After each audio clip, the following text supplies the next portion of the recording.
The truth about January 6th is there was just a riot, and that's it. No one planned it, no one coordinated it, and President Trump had nothing to do with it, nor did Peter Navarro or anyone else in his staff, and no member of Congress had anything to do with it.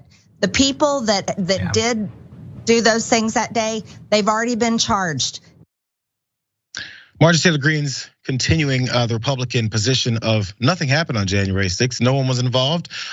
They weren't following anyone. No one said anything, despite what you've seen and heard for the past over a year now of what's happened. So there she is talking about how nothing was done. No one was planning. Let's watch this. Who is this person? Just finished with our meetings here at the White House this afternoon. We had a great planning session for our January 6th objection. We aren't going to let this election be stolen by Joe Biden and the Democrats. President Trump won by a landslide. There was no planning outside of Marjorie Taylor Greene coming out and saying we finished a planning meeting. Also, she invited folks into the White House. Let's check that out. Support Congress, Republicans in Congress in this effort. We also need you to support our president. On January 6th, if you're able, there are going to be possibly 1 million or more people coming to Washington to be there for this historic event. If you're able, I ask you to come. We definitely want your support. It's critical for everyone to show up and show the nation who we are. We aren't a people that are going to go quietly into the night. We are not a people that are going to be thrust into socialism without stopping it. So thank you so much. I want to thank all of you for your support. And I want to let you know I will always take on the fight because I believe in it. Taking on the fight. Come show them who we are. We're not going to go silently in tonight to socialism. Come support and show us who we are, as they've always riled up their supporters to be the violent people of the country.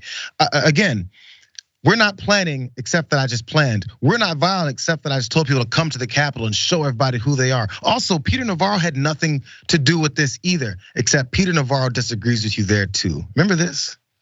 January 6th, this whole notion, the little Jamie Raskin's got that somehow President Trump wanted to do an insurrection. You are the hero on January 6th, Steve. As I say in chapter 21 of In Trump Time, you were the guy who had the Green Bay Packers sweep strategy to go up to Capitol Hill. Pence is the quarterback.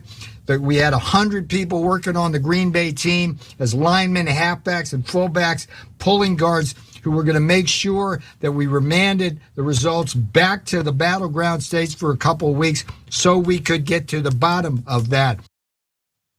Yasmin, what do you think about all this deflections and lies that they're talking about? I mean, Peter Navarro is such a perplexing character, I think. I remember watching, I think it was On the Beat with Ari Melber over on MSNBC, when he just got on an interview and just confessed to the whole thing. And he laid it out in detail what the Green Bay sweep was, who was involved, what it consisted of, what they were trying to do. And I remember the host, Ari Melber, the incredulity on his face was just like, yo, you just confessed to planning a coup. And he was like, no, that's not what I did. So it's very difficult to wrap your head around and apply any kind of logic to it. And in the case with Marjorie Taylor Greene, I mean, obviously she's a hypocrite. Obviously she says one thing one day and another thing the other day, but she also speaks in absolutes, right? She said nobody was involved. This wasn't a thing. Everyone who was involved has been tried and taken care of. It's incredible. Well, it's not credible, not incredible, but it's not credible. It's not a good way of speaking. And anybody who speaks that way should be questioned further, because nothing in life is that absolute. Well, they can tell their followers that and somehow they believe it. Again, they're speaking to the folks. I just spoke in absolute too when I said that.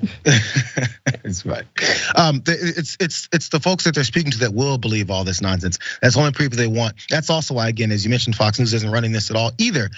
They know once information is out there, people have to have this conflict in their conscience about, wait a second, they're telling me one thing, but I'm looking at actual proof and evidence of the other, and they can't have that.